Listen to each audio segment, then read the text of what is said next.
What's up, guys? So a lot of you guys asked me to do this video on Enhancement Shaman PVP guide. I guess I kind of slept on it a little bit. My bad, guys, but here we go. Enhancement Shaman PVP guide for all of you guys out there. So let's get into it. So this right here, this are my current ratings that I have going on. Done this. First of all, we're doing the talents. Going first, you do 5 points in shield specialization. You need that because you're going to be doing, and I'll get into the macros later, but you're going to have like a shield macro that you're going to want to put on. So when you're getting trained and stuff like that. So we'll just go with that, right? Shield specialization, you go 2 out of 2 improve ghost wolf, 5 thundering strikes, 2 grounding totems, because the reducing grounding by 2 seconds is actually pretty huge, guys. So it's just it helps, right? Instead of getting like enhancing totems or improve lightning or whatever. Somatic focus, easy, flurry. Big one, guys, that I don't see people getting is toughness.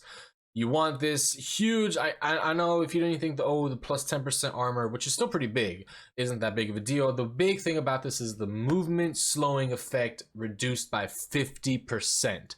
Guys, I cannot stress enough how crucial this is, and you're gonna notice it when you're getting slowed by mages or hamstring. That's like it's falling off way sooner. You're gonna want this, boys. This is right here. It's the cream and butter for the Enhancement Shaman PvP spec. Now, spear weapons, you want to get all the usual stuff, right? Elemental weapons, blah blah blah, and then I get weapon mastery, 3 out of 3 in mental quickness, dual wheel specialization, dual wheel, storm strike, all the usual stuff. Now at this point there is a different way that you can take this, a different route. I prefer to go 5 out of 5 Unleashed Rage because I do like to do damage, and then I get obviously Shamanistic Rage. You need this, guys. It's a defensive cooldown and a mana plus, but you're going to find that you use this predominantly more for a defensive cooldown and not really to get your mana back. So keep that in mind, guys, for Shamanistic Rage. But here what you can do is you can get 2 points or 3 points, in Unleashed Rage, and actually move the 2 points over to Reverberation. So what I do is I go into Elemental Spec tree and I get Concussion. You want that fat damage with your Earth Shocks. Hit them good. You want Elemental Warding to get that reduce, again, guys, reduce damage. Enhancement Shamans are squishy. Squishy. So we're definitely gonna need as much help as we can get for resisting. Sorry about that. We're definitely gonna need as much damage as we can get for resisting damage. Spells, be it melee spells, whatever. We want that. Earth Grasp again increases the radius of your Earthbind totem, making that bigger. Again, you're gonna want to use Earthbind as well, so it's a good thing to drop. Gear. All right, guys. Gearing up is a pretty simple process. I'm just gonna show you what I have, and I'm gonna go down every item and the sockets and enchants and all that. So right now 375 resilience that I'm sitting at with 5,756 armor, 35, and then when I'm getting trained I put my shield on, 10k, 50% damage reduction going in there, 377 because you want to put resilience on the shield, but we'll get into that. So helmet, you get that 34 attack power, 16 hit rating. If you are fine with hit rating, again, guys, you want at least 5% hit. If you're doing PvP, 5% hit is good. So if you have 5% hit and you're over 5%, maybe you have too much hit, and you don't need the hit, you can always get the strength and the intellect head enchant, which I think is also miss, but I need the hit, so I'm going for that. Right? You get the 24 attack power, minor run speed, guys. This is big. Please make a note of this. This is the gem that you want. Don't look at warriors and other shamans and be like, oh, I want more crit. No, you want this, and we'll get to it once I show you why, but this is the meta gem that you want. Here, veterans playing, you want to get the PvP gear, guys. Again, I'm saying you want to min-max as much resilience as you can get is what you want to get. So veterans pendant of Triumph, you got that. Now I have the elemental, the merciless, and again I also had the ones before. I had the gladiator ones, but you want the elemental shoulders, right? So you want to put the 30 attack power, 10 crit. If you can't get this, just get the lower version until you can get it, right? But you want some attack power on it. I need the hit because again it puts me down exactly at the 5.07. So the hit and the agility and shit I need, and then always stacking resilience, guys. Right here I put the 8 strength because it gives me 4 resilience, and so I'll make that little sacrifice because I'm still gaining some resilience, right? So that's the only exception. But always, guys, when you can, you want to stack resilience. So boom, 8 resilience, you go hard with there. I want the Royal Cloak of Wrath, Royal Cloak of Arathi Kings. This, you got 26 strength, which is huge. 31 stamina, right? That's why. This is the most stamina cloak that I've been able to find. So it's a big upgrade. And then you want to put the 20 spell penetration on there, guys. This is going to help your shocks. It's going to help them land on their abilities and interrupt the kicks that you want, because that's a big part, again, of Enhancement Shaman that makes you more appealing to play with than other classes, is you do have that long range kick, which is pretty crucial. Very nice. Then chest, Gladiator linked armor. This is the enhancement set that I go for. Stack resilience, boys. Look, 8 resilience. That's fat right there. Going in with a 15 resilience enchant. Again, you want that resilience. You want to survive. Feels good. See that? You have 35 resilience as well to set, because I'm going, again, remember the 2-piece. I don't want the 4-piece, so that's extra resilience there, right? You go in there, veterans, chain bracers, again, 8 resilience. That's the gem. 12 strength. That's the enchant that you want. Bada bim, bada boom. Go in, Gladiator mail gauntlets. Remember, this is the elemental gloves. So if you want to go for the 2-piece of the enhancement, you still generally want to get the elemental gloves, because this range on shock by 5 yards is crucial. Again, I can't speak for people that go for the 2-piece, because this is what I'm going for, but I think the extra 5 yards is beautiful piece of the pie. 15 strength, you want to put that on there. Just give yourself some damage, right? That's the enchant. Night invulnerability belts, you know, engineering, again, guys, this belt, it backfired. Look, it's good that it backfired now, so it doesn't backfire in the game, but it backfires not that often, I swear to you. If you don't like it, or you find it backfiring a lot, again, you can get the PvP belt, and boom, there you go. You don't even need engineering. That's fine. You know, so there goes that. Merciless Gladiator, again, this is the Storm PvP. This is the enhancement set. You want to get 50 attack power, 12 crit, again, min-max, guys, so it's going to cost a pretty penny to put these enchants on it, but this is the best in slot. So once you get it, that's it. You put the best enchant on it, don't have to worry about it anymore. It's the veteran chain, again, sabatons. Now this is the important part, sure-footed. This is, again, back to why you get the minor run speed gem enchant, because you go for the sure-footed. Now what this enchant does is it makes you have a little bit of hit, which, again, as you guys can see, I'm right there at the 5.07, so that's also, it was a pretty big factor too. It gives you a little bit of hit, and also gives you a chance to resist being immobilized or rooted, right, which is really the bane of your existence as an enhancement, and also as a warrior, or any melee, right? But warriors too, they feel it, and that's why warriors also do this. So I took from the warriors, and we also will get slowed in roots, right? Or we will also get put in novas, and this will give us a chance to potentially not get slowed and keep on pounding away. So more uptime, the better we do it. Go in, again, Veteran Band of Triumph, easy. You just want to get the PvP ring. You can get the again, the other ring that I have in my bank card, people, from the Stonebreaker hold. Right, you can get that ring, but this is good. Again, you can get Violet Signet Master Assassin. This is my second ring, again, because it puts me right there at the 5.07, right? So if I have been trying to mess around with this, so this is the one. The Band of the Exorcist is what you can get if you don't have that one, right? Easy replacement. But it puts me on the 5.07, right? And again, you can also equip Ring of 1,000 Marks. This is another good ring that you can get. There's a PvP ring that you can get from SSC as well that actually dropped. I didn't want it though. And then Empty Mug of Dire Brew. This is the PvP trinket that I have. I want DST, a Dragon Spine trophy. I think that's going to be the best in slot, but I don't know yet, because it is, you know what I mean? So hopefully when I get it, I'll be able to find out. But for now, I think DST will be the best, because I find also when I have Dragon Strike as the weapon, like the increased haste, you know, like the faster I'm hitting, the faster my proc chances of Wind Fury, and even though I'm hitting fast, like it's still the same amount of damage, right? So I'm just pumping into them, right? I'm pumping into them. It's like, I'm pumping the damage. So I like it. I like it a lot. The Empty Mug of the Dire Brew, though, I do prefer this over the Blood Roots Brooch. This is just a little hint, or a little tip, I guess, that I do, is because when you do the Empty Mug of Dire Brew and you use this, you basically just do a little spin, right? Or sometimes you don't even do a spin, but a little thing comes up, and that's it. So it just comes and it goes. Again, I cope this up with my Bloodlust, so I basically have a macro where I put both of them together, so you don't even normally see that I have the Dire Drunkard. But the reason why I do this over, let's say, the Bloodlust Brooch is because when you Bloodlust Brooch, it makes your whole character red. And I feel like, you know, let's say if you're paying it, even if you're not paying attention to my debuff or my buffs, you're gonna know that I'm doing big damage because, oh, he's big and red, right? Scary. But with the tankard, it doesn't make you, or the Dire Brew, it doesn't make you big and red. So just a little thing that I chose. If you guys have it, it's good. If not, Bloodlust Brooch, same exact trinket. That's just the reason why I prefer this. A Medallion of the Horde, must have. You need to have it, right? And then again, so we're talking a little bit weapons, right? Dragon Strike, again, I like to min-max, guys, so I went for this right away. I had Dragon Ball before this for the first season, and I knew that I was going to get this right away, so I went for it. And again, the haste, I really love the increased haste. It's a lot of fun on an enhancement, just seeing yourself hit so fast, and when you're damaged, when your swing timer is just like I love that, and that's huge damage increase, right?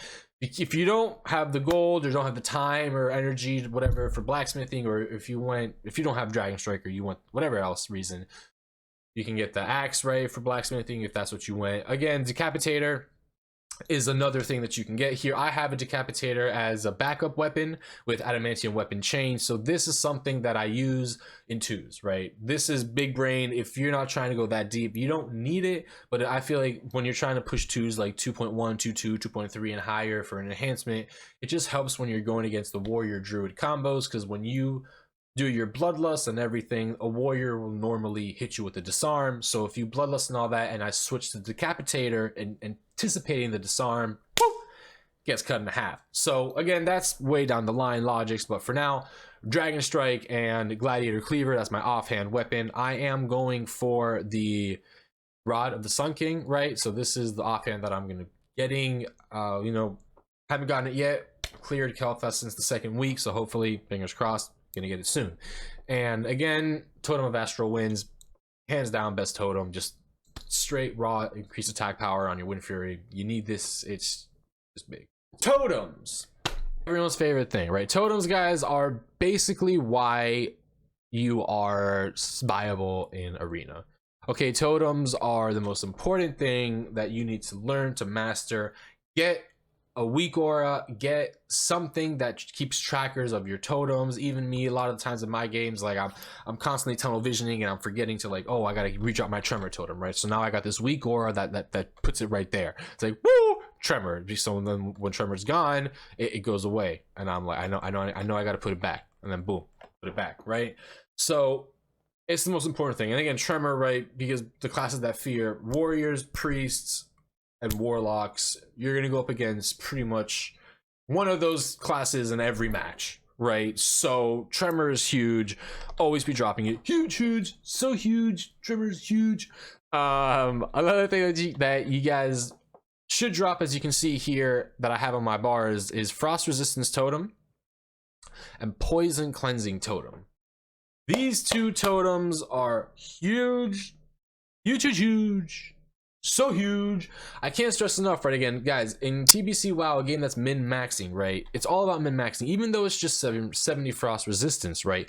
You pair that 70 frost resistance with, guess what? Your sure-footed enchant on your boots, and now you have an even higher chance of resisting the frost novas, which, mind you, I do happen to resist a higher number of frost novas, and I do believe it is because I like to pair up both of these two things. But you do resist, it happens, like you'll notice more resists, and mages will get mad.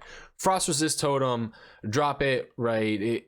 It honestly, it doesn't even replace anything that you needed, so you're good. You know, Wind Fury, obviously you're gonna want that totem to be dropped for the DPS. Are gonna be starved for mana a lot of the time, so a piece of advice that I do give is you have a rank 1 Wind Fury as well, right? I do. Now, some people will say that they drop Wind Fury rank 1 from the get-go.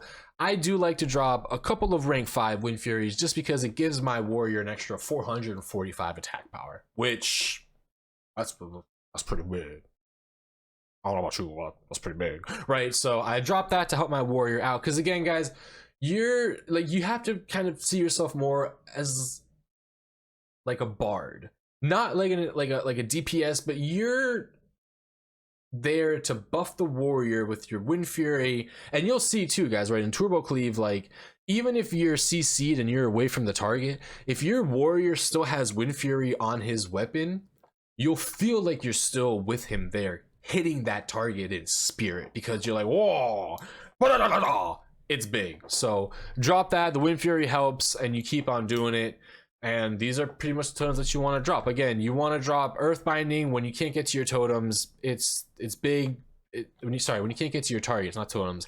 This is gonna help slow and keep them in place. But remember, guys, that you're gonna want to keep an eye on the fear cooldown, so that you can keep your tremor ready when the priests are gonna come in and try to get fears off and stuff like that, of that nature. So always keep that in mind. And then again, the biggest totem that you want is Grounding Totem. This is a huge lifesaver. That's why you get the reduced 2-second cooldown on it. This is going to save you from those CCs that you want to look out for, you know, cyclones, you know, some of the, obviously the biggest things you want to ground: cyclones, sheeps, roots as well. And then frost bolts are good, you know, any mind blast, any big attack. Like if you see a shaman charging up a big lightning bolt, right, do it for that, right? But don't preemptively drop. Don't just, you know, oh, it's time to go, you know, I'm just dropping a Grounding Totem. They're gonna ice lance it. Like they're gonna do like a rank 1 even, like Mind Numb or something. Even Purge gets rid of Grounding Totem, right? So that's a little hint. I gotta do hints after this, so you know what I mean. So just, you have to watch the spells and kind of wait for them to get cast to drop it. If not, a good player will stop his cast, hit it with an instant, and then cast their ability. So you want to watch for that and always be cognizant of it. Macros, spells, and cooldowns. So we're gonna get into it right now.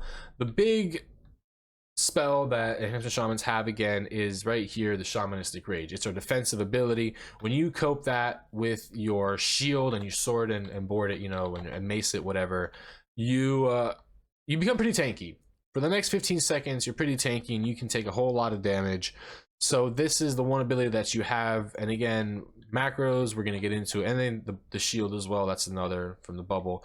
And we're going to get into some macros. I do my Bloodlust macro with my trinket. And then every time I want to trinket, you know, I just click this and it'll go off. And the Bloodlust also up. It also Bloodlust, so I don't have to worry about, oh, is Bloodlust up or not. Like whenever I want to do damage, the damage is going to be there. So that's an easy thing. You want to do the shield. So the shield defense that I have right here, I also do the start attack. Start attack is huge. So this is a macro that I would have for many spells that you guys have, right? So I have right here a start attack macro for Frost Shock, right, rank 5. I have a start attack for my Searing Totem. I have a start attack macro for my Grace of Air Totem, right? So there's certain abilities that I have where I'm like, I know I'm gonna Frost Shock, I know I'm gonna fight, right? And this and that. So start attack macro is just gonna make it easier for you, so you don't have to keep constantly attacking and this and that, and it just saves you so much time on, you know, when you choose a target and maybe like you know, attack them or something, you do it, right? Storm Strike as well. Start attack macro on Storm Strike, and you just hit it once, and then no matter what, you're gonna attack. So start attack, if you don't have this before your spells, huge, is gonna help you. You'll notice it, big difference. Another macros or something that you want to do is you want to downrank spells, right? As I mentioned earlier, it's gonna be a very mana heavy game, you know, in arenas, right? So you're gonna want to get the tiers whenever you can get drinks off, but it's very unrealistic because you're gonna want your healer or something to drink over you. So downranking spells and knowing when to use your spells, etc., etc. So let's, for instance, I have my rank 1 Frost Shock and rank 1 Earth Shock. Boom boom. These are what I use if I need to catch up to somebody, right? I'm not gonna waste a rank 4 or rank 5, sorry, Earth Shock, which is 494 mana, when I can get the same desired result slow from one that's 108 mana. You see what I'm saying? So you want to preserve your mana and little things like that. And that's not to say to not cast the rank 5 Frost Shock, right? When you're going for the kill, woo! Hit him with what you got, right? If you need to slow him and he's getting from you, hit him with the rank 5, because you want to keep that damage going, right? And that's fine. But at the beginning, you know, if you're just trying to like test the waters and you know, Purge, because that's going to be your best friend as well, guys. Purge. Purge is your best friend. You want to purge whatever you can. Now, when you go into the arenas, I'm gonna put some clips as well, hopefully to showcase this. But when you go into the arena, you're gonna have these people right here, and you're gonna want to have a focus macro target. And this is gonna add the focus macro add-ons, which is basically, you know, target focus kick and then target focus purge. Those are my two biggest ones that I have. I have right here, Purge, and I have Earthshock as well. So how it works is you put the target on focus, and when you watch them cast spells, you turn to them, and then you interrupt the spell if you want. So I just turn A1, and I kick that spell, and that's Alt 1 is like what I used to do it. And it focuses the target and just kicks it, and then it goes, again, target last target. So, and actually, it's not even target last target. Sorry, it's this. Cast that focus, Earthshock, and then the rank that you want it, and this will get you to attack your last target. So it's not slash target last target. If you guys are using that macro, or you guys are finding problems with that macro, it's because that macro doesn't work. I tried it at the beginning like you do in classic WoW. This is the better macro. It's a slash cast at focus, and this one seems to work wonders for me. So that being said, I also have the Purge macro for at cast focus purge rank 2.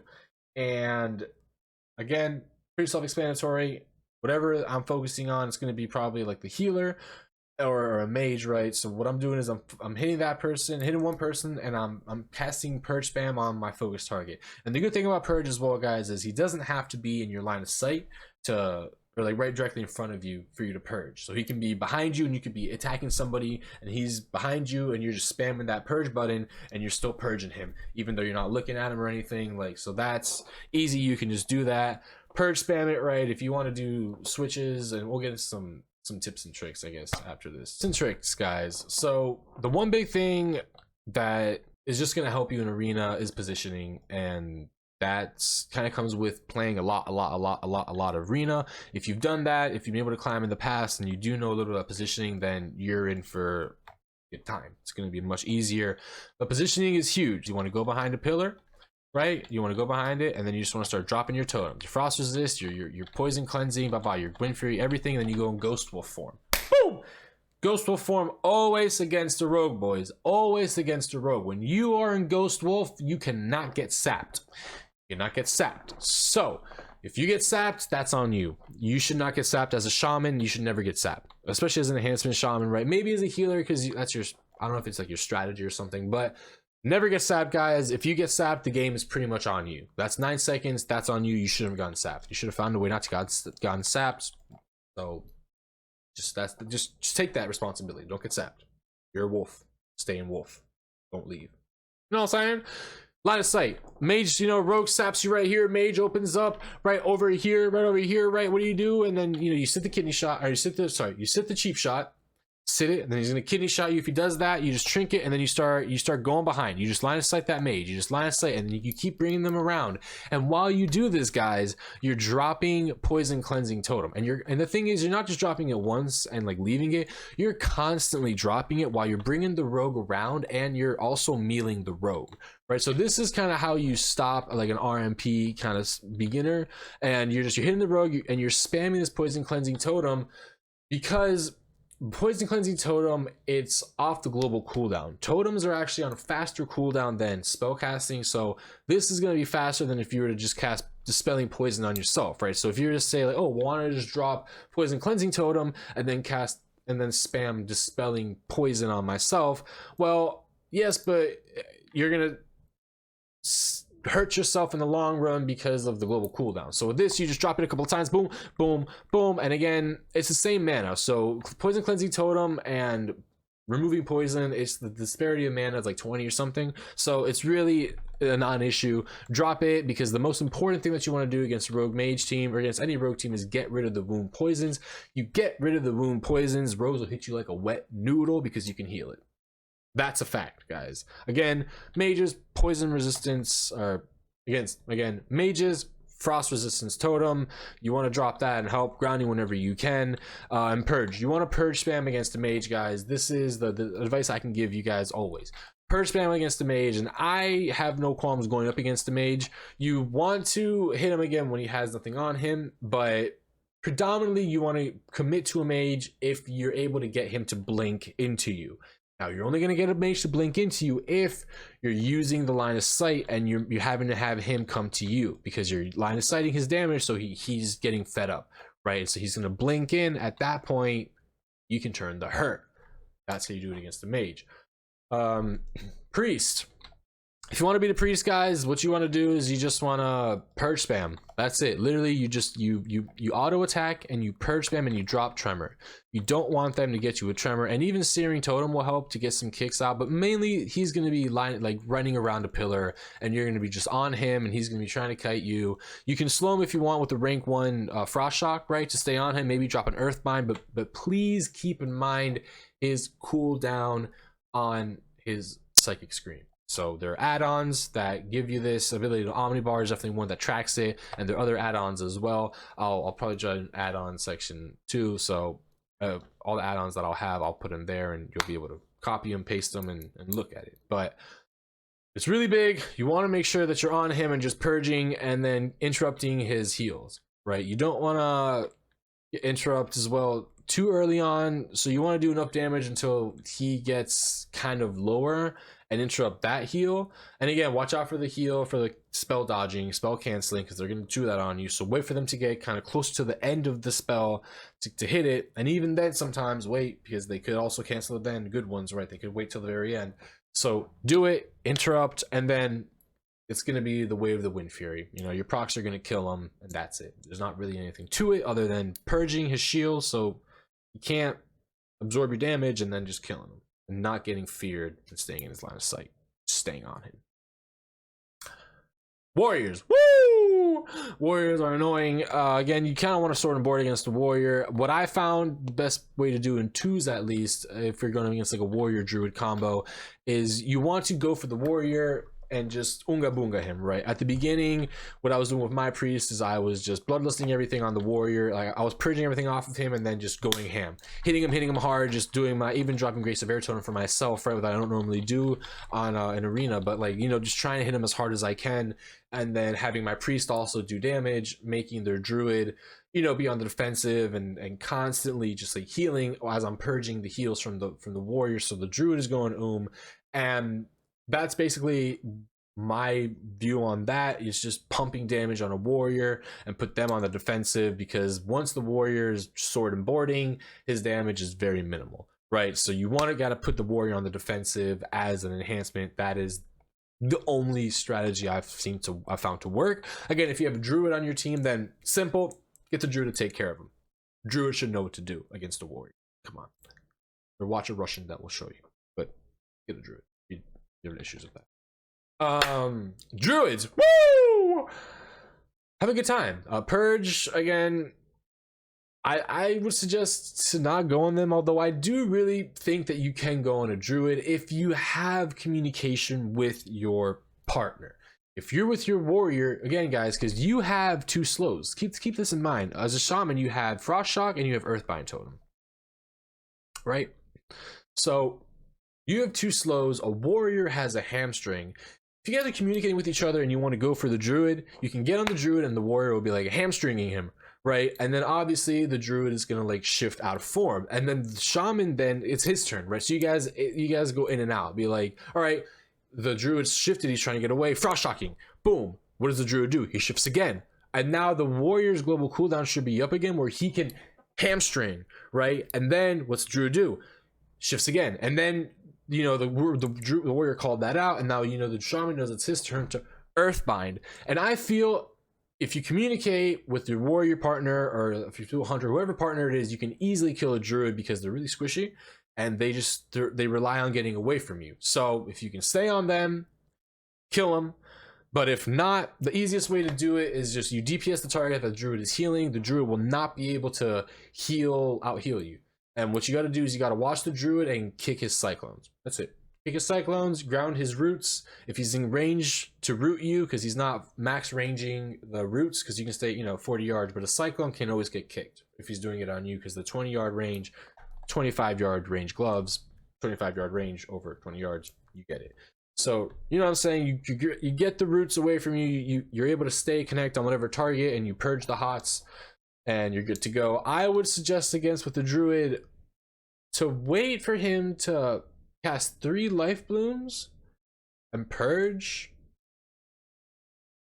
and not purge both of them, because then you're giving him, because you purge 2 things, so from he goes from 3 to 1 and then he's gonna do 3 again. So I don't know, like, but then honestly you can just purge spam him and see how it works. But I was trying to mess around with like maybe leaving 1 life bloom on and then just damaging through that, and then if he gets it to 3, bringing it back to 1 sort of thing. But if there is a regrowth on it, then you got to go for the regrowth, right? If there's a rejuve, you got to go for the rejuve as well. But if you find that he's only doing life blooms at the moment, I think that's something to do.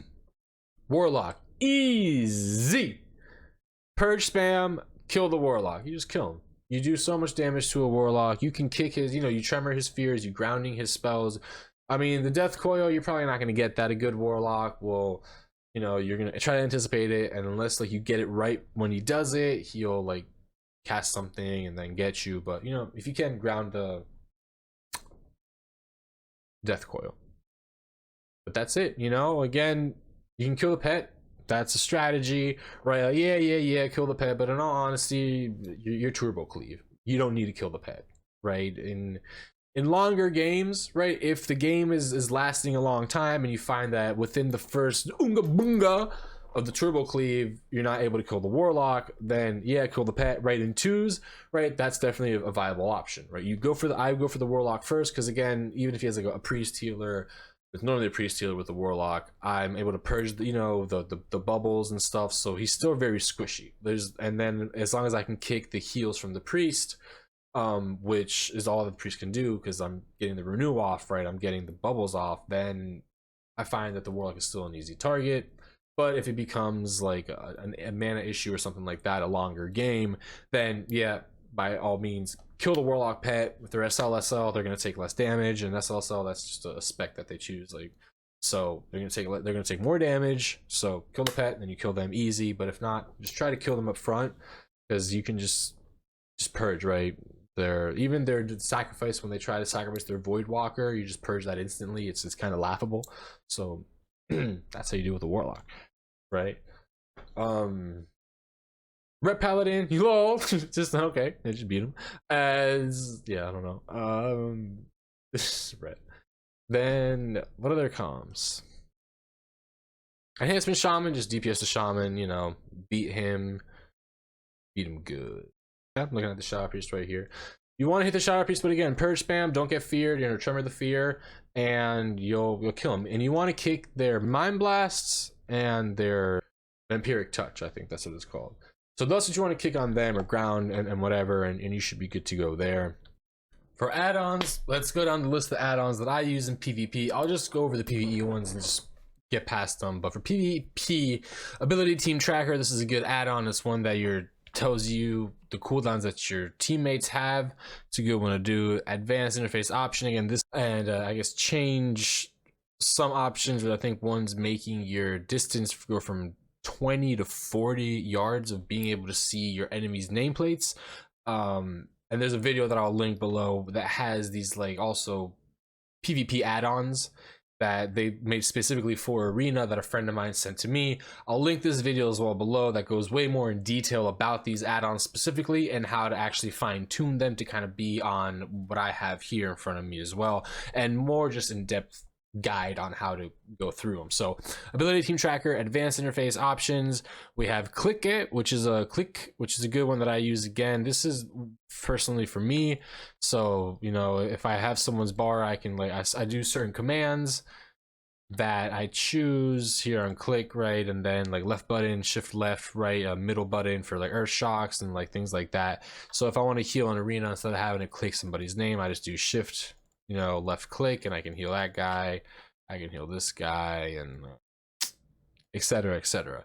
So that guy's looking at me now. Gladiator is huge. Gladiator LOS SA. This is basically a thing talks to you. PvP sound alert, so it tells you like cyclone, sheep, and it helps me rather than having to like keep looking at different bars. It just says it out loud, and I know like druid's gonna cyclone, mage is gonna sheep. Right, so I can kind of get from there. Heal bars classic, I use that for myself, kind of shows the healing bars on top of people. And lose control TBC. It shows you right in front of yourself the duration of your CC, so that's always good. Nameplate cooldowns as well. This is a big one. It puts the cooldowns on top of people's heads, so you know I can tell when a warrior puts his fear, something like that. And you can customize all of these, right? So you can choose certain spells and abilities that you want to see, etc., more in detail like that. So Omnibar as well tells you all the cooldowns on the bigger one. Omni CC config, all big ones that I would definitely suggest. Trinket menu is just good, you know, helps you look at your trinkets in case you want to switch them quickly and easily and stuff like that. You can do that too. And that should be it. Don't forget to, you know, sometimes disable like trade skill master and like questy and stuff like that. I like to disable these when I'm doing arena because I feel like I have an easier time and I don't get that error screen. Yeah, I think that pretty much sums it up, guys. Don't forget, you know, downrank your spells, use your start attack macros when you want to do it, do your target focus macros, big, huge, big. Those are the three things right there that's going to make you an 18,000 easy, 19,000, 2,000 player just by having these. It's going to save you a whole lot of time and energy and effort. So I'm going to put that basically down below. I'll put some of the add-ons and then you can just mix and match and just put your items that you want, your weapons or your shield that you're wearing. But again, it's big to have, you know, the shield equipped, these different macros and add-ons and just understanding how the game works to have a good time. But all in all, guys, look, I'm basically making this video because I think I'm pretty much done with this game. As I might have mentioned, I think WoW is pretty much, I'm over it, and I've lived, you know, I've loved it, but I want the Enhancement Shaman dream to live on. I started off this game playing, I know no one cares, right? But I started off this game playing as a rogue and a druid, and I really identified as a rogue because I was like a sleazy person. And then in Firelands, I discovered the shaman, and I definitely also was transitioning in life, and I was like more into like love and like, you know, shit like that. So I started loving the shaman, and I'm really glad I was able to go back and redo the classic experience and TBC experience as a shaman, as an enhancement shaman, right? Doing it, playing from the servers that I was able to test some stuff out in private servers to bringing it to the actual Blizzard and game. So it's been a great time, guys, but have me leaving not dissuade you from keeping the enhancement life strong. Obviously, guys, as you can see, you can do it in every bracket, and I'm gonna try to push for 2005s, so I'm still doing 5, so hopefully I can like even try to get Glad in 5s. That's the goal. I kind of want to push Glad, but if my 5 teams, like if it drops or something like that, like I'm done. Like I'm not looking for a new 5s team or something like that, right? Like I told my 2s already teams and my 3s teams that I'm pretty much done. So they've found their own people, right? If we want to play again together, they're happy to come back. But I kind of feel this way, but I want you guys to know that Enhancement Shaman it's a really strong class. It can be definitely used so well in arena, and with just some different comps, right? I think Enhancement Shaman Rogue would be huge. I think Enhancement Shaman Feral, like a good Feral, is huge, right? Even Enhancement Shaman with the Ret could be a lot of fun. With the Priest, obviously it's so much fun because the Priest also adds extra damage with you with the Druid. Oh my god, it becomes like a Warrior Druid team again, but it's very viable. It is extremely viable, and the reason why it works kind of like a warrior is although you don't have the mortal strike, you make up for it with the long range kicks, the groundings, and the purges, right? So a lot of the damage that normally is just going to be given, you know, like the hots and stuff like that, that the warrior, yeah, they're doing less, right, healing wise, but they're still ticking. Whereas with the shaman, they're not healing. Like the shield isn't absorbing anything because the shield's gone, right? The life bloom's gone. Yeah, it did the big heal tick, bloom, boop, whatever, but it's not like just giving them the fat heals and the regrowth and this and that. So, you know, it's all about choice and preferability. That's even a word. But whatever you guys like, it's been fun, guys. It's been a fun WoW life.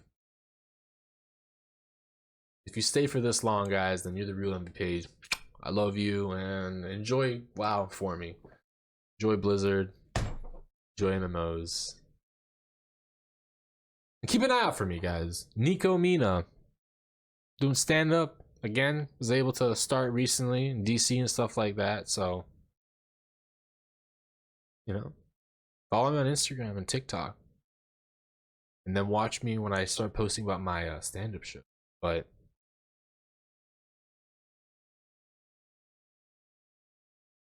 yeah, bye, video game.